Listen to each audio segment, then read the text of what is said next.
The story, darkness never lies. Sometimes, the person who pushes us into hell is the very one who once held our hand at the wedding altar. Ethan Cole, 35, was a well-known young billionaire in New York. He had built his tech company, Cole Dynamics, into an industry leader and earned the trust of the U.S. government for multiple national projects.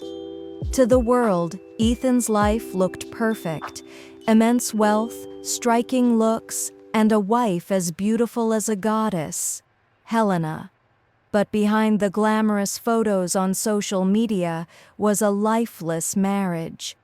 Ethan was too consumed by work to notice the cracks forming at home, and he had no idea that behind his back, Helena was having an affair with Adrian, a financial assistant who had been with the company for less than a year. Adrian was intelligent, manipulative, ambitious, and deeply convinced that he deserved Ethan's life more than Ethan himself did.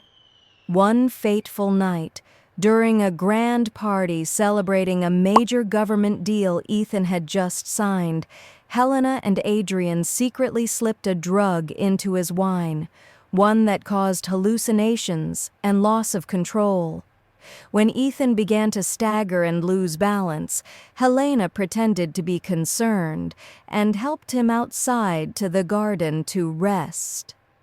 That same night, a guest was found dead in the backyard. Ethan's hands were covered in blood, the knife carried his fingerprints, and the hallway security cameras had, coincidentally, malfunctioned. Ethan was arrested that very night. The American media exploded. Headlines branded him the drunken billionaire killer. Helena wept in front of cameras, playing the role of the devastated wife, claiming he drank too much. He wasn't himself anymore. The trial lasted less than a month. No one believed Ethan was innocent. He was sentenced to 10 years in prison. The first 2 years behind bars were hell.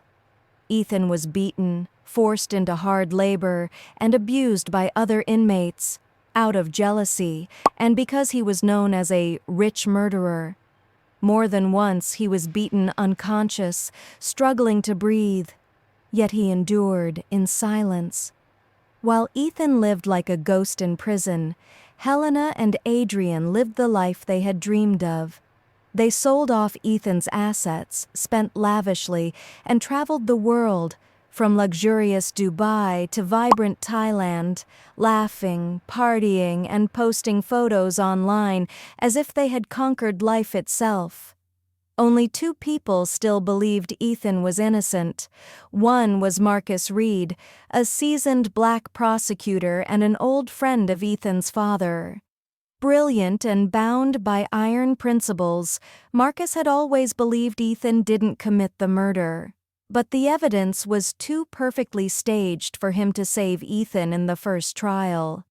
For 2 long years, Marcus searched relentlessly, night after night, rain or shine, piecing together every detail. The second person was Lily. Lily had been a waitress at the party that night. She saw Helena hand Adrian a small vial. She saw Adrian wipe the wine glass. She saw the situation around the victim before everything happened. But Lily was afraid. She knew what powerful, wealthy people could do to a small, insignificant waitress. For 2 years, she lived trapped in fear and guilt. One stormy night, Lily showed up at Marcus's house, soaked from head to toe. She trembled, cried, and finally said, "I can't live with this anymore. Ethan is innocent. I know everything." She handed Marcus a napkin she had secretly kept from the party. On it was a trace of white powder, the very substance Helena had slipped into Ethan's drink. It was the piece of evidence no one had ever known existed. Marcus immediately filed for a retrial. The retrial began. For the first time in 2 horrifying years, Ethan walked out of prison. He entered the courtroom with a hardened body, a gaunt face, and eyes sharp with clarity, his innocence long replaced by resilience. When Lily took the stand, Adrian smirked. Helena sneered in contempt. But the truth could no longer be denied. The drug residue on the napkin, security footage recovered by the FBI, money transfers to a hacker group. All evidence pointed to one conclusion: Helena and Adrian had framed Ethan. The court declared Ethan not guilty. Helena and Adrian were arrested on the spot. Ethan was free, but he did not seek revenge with blood or violence. He retaliated with intelligence, the law, and silence. He hired the largest auditing firm in the United States, uncovering every account Helena had ever touched. Adrian was investigated for financial fraud, illegal transfers, and evidence tampering. In prison, the two who once lived in luxury were truly exiled, from VIP suites in Dubai to cramped prison cells in New York State.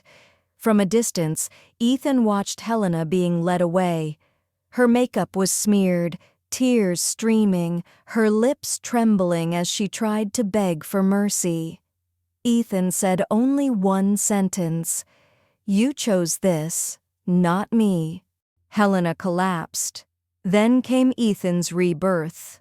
Marcus became his closest legal partner, working alongside Ethan on national projects and expanding Coal Dynamics beyond its former glory. Lily was brought into the company as well, given a stable job, a safe place, and a new chance at life. Day by day, gratitude turned into trust. Trust slowly turned into affection. One evening, as the red sun sank behind New York's skyline, Ethan said to Lily, "If it weren't for you that night, I think I would have died in the darkness." Lily lowered her head shyly. "I only did what was right." Ethan looked at her for a long moment. "No," he said softly. "You saved my entire life." A gentle wind swept through the city as lights flickered on below. After 2 years in hell, Ethan finally found 3 things money could never buy: freedom, justice, and love. Lessons from the story. Ethan Cole's story reminds us of a bitter truth. Wealth and status cannot protect a person from betrayal. Sometimes the most dangerous enemy is not a business rival, but the one who stands beside us every day and knows our deepest weaknesses. Ethan didn't fall because he lost his fortune. He fell because he placed his trust in the wrong person. One misplaced belief can turn a victim into a criminal overnight. Yet this story also proves something powerful. The truth can be buried, but it can never be erased forever.